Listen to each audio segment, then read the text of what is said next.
देशाचे सरन्यायाधीश गवई साहेबांवर ज्याप्रमाणे हल्ला झाला,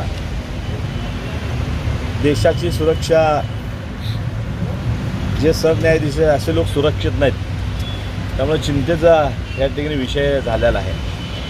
ज्या मनोवादी प्रवृत्ती राकेश किशोर तिवारी वकील आहेत, एक सुज्ञ आहेत, त्यांना लॉ अँड ऑर्डर सगळं माहीत असताना जाणून बुजून भारतीय जनता पार्टी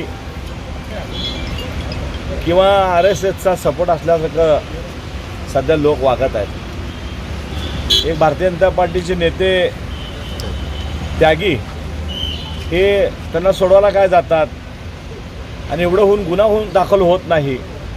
जर देशाचा सरन्यायाधीश या देशामध्ये सुरक्षित नसेल तर मग गरिबाची काय हाल हे आपण खऱ्या अर्थानं जाणलं पाहिजे.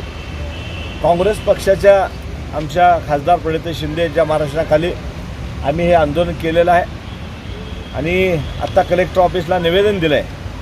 त्या मनोवादीला त्वरित अटक करावी आणि अशा लोकांना पायबंद घालावा जेणेकरून ह्या देशातील संविधान वाचले पाहिजे.